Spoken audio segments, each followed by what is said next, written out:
We are about to embark upon a series of strange and exciting, dangerous adventures.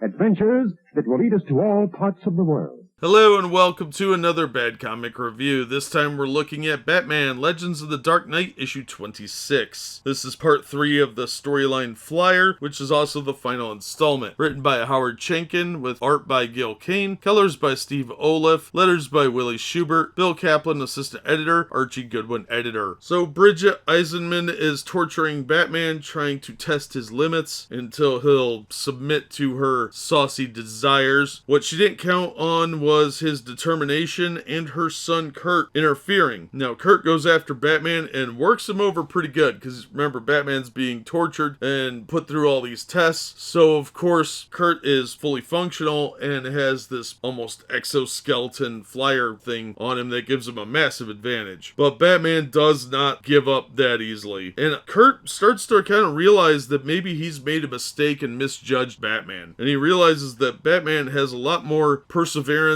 and determination than even he does. And this whole time he's been trying to win over his mother, but now he's starting to really rebel against her, and he knows a secret about the facility. Well, Batman wisely gets out of there as fast as possible. It's a pretty dark story, really. It's got a pretty dark ending, and if I had to hear more about this lady's desire to stay fertile, it would have creeped me out too. But overall, it was a really solid story, a good 3-part adventure. I'm real glad I picked these up again.